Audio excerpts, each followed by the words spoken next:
Every day in this forest, thousands of trees die before their 20th birthday. Encroachers sneak into the forest and carry out these illegal activities during the day or in the dark hours of the night, endangering the ecosystem. Today is World Meteorological Day with the message, weather and climate, engaging youth. That is why this group of young people from the School of Earth and Mineral Sciences of the Federal University of Technology, Atere in Ondo State, Southwest Nigeria, is using this opportunity to tell the older generation to stop destroying their future for their daily survival. Our youth needs to industrialize and manage the environment. Don't just cut down trees because you have to. Cut down one and plant them down because everything has to balance. The energy has to balance. The oxygen we take in should be, as we get it from a source, which is from the plant. The carbon dioxide we exhale, they take it in. So we have to balance it. If you are cutting down the trees, we're already affecting our environment. We're already affecting ourselves. We're endangering ourselves. We see a lot of flooding these days. We have flooding everywhere because of the abnormality in the environment. If rain falls, rain will fall abnormally, the rain will sit for a long time. Our farm products are getting low. We used to have Nigeria to be one of the greatest countries in agriculture in those days when our climate system, when our environment is very okay. But now we have started deforestation in the name of urbanization. When you were coming this morning, maybe you needed just one cup to make tea. Then you have to use your ring boiler. You then go and put 3 or 4 cups. Do you get what I'm saying? Yes. You will then put it. It will then take 4 times the energy it requires to warm up 1 cup. That is not energy efficient. So first thing we have to do as youth is what? To start to become energy efficient. Use energy and water efficiently. And also spread this information. Dr. Ahmed Balogun is the head of Meteorological Department and Associate Professor of the Federal University of Technology, Atere. I asked him what he thinks about forest encroachment. As we know, the forests are sinks of carbon dioxide, and so they are helpful in reducing the level. But as we start to deforest for large-scale agriculture, either legally or illegally, which we now call encroachment, we are inadvertently contributing to exacerbating the issue of climate change. And so what we need to do is to start to empower those who are encroaching with knowledge on the adverse effect of this action and also provide them with alternatives.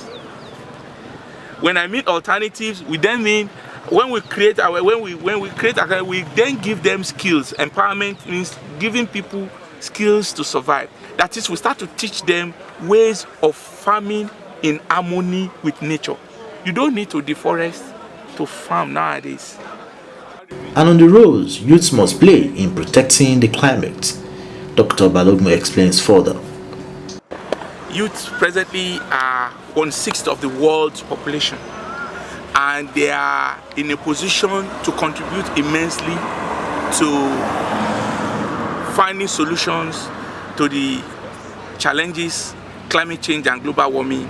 And so the thing is to start to create awareness within them and start to also empower them to do the job that we expect them to do, so that they can also live a better future for their own children.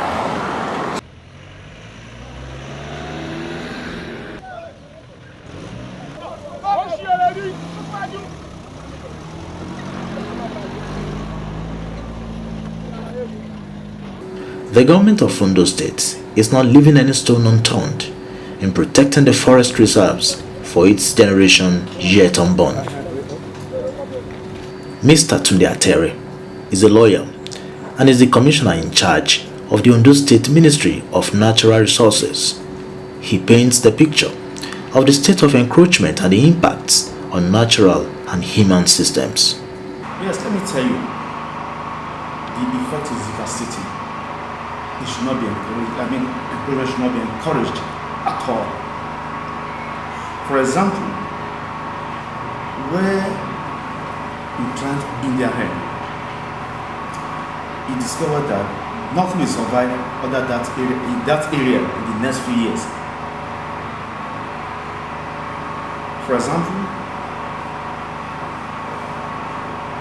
if one plants India hemp in about 100 hectares within the forest itself, the moment you harvest it, and you now plan to plant any crop at all, it will not survive in the next 4 or 5 years. So it renders that portion of forest itself useless. This is a very serious problem. The ministry is empowered to protect the forest through its team of task force to arrest encroachers and subsequently make proper plans to ensure the forests regain their original status. But what we do immediately we dislodge or we evict is that we replant. The moment they are chased away, we plant up. With the kind of trees we want to plant that area, it could be exotic trees, it could be indigenous trees, and that's what we have been doing to conserve our forest itself. And if you are one man, one tree, and then even before I talk about one man, one tree, let me quickly say this, that right from the inception of this administration, we have planted over 2.3 million trees, and we are still planting more. In the next few weeks, we are going to plant more trees. However, one factor remains that these encroachers think they own the land and can destroy it at will. Mr. Shola Ilesanmi is a radio journalist and social commentator based in Atere, and he has covered stories with regard to climate change. Well, I think the government has done quite a number of activities in trying to sensitize the people on the dangers inherent in forest encroachment. I'm aware that the government constantly meets with the people, traditional rulers who are in charge of some of this land that have been encroached by the people. The government also has a program where they enlighten the people on the dangers inherent in forest encroachment. But I think the major challenge has to do with our cultural orientation and background, where we think that we the people own the land. We don't want to accept the fact that the government could own the land. And of course, this has made people to, with impunity, encroach in the forest reserve at the detriment of future generation. Are the encroachers aware of the consequences of their actions? Yes, I think the government should do more of awareness in terms of meeting stakeholders, traditional rulers, religious leaders, opinion leaders, in trying to see how they can do more enlightenment for the people, to let them know that this land belongs to the government, belongs to us, belongs to our future generation, and we must do everything to protect this forest.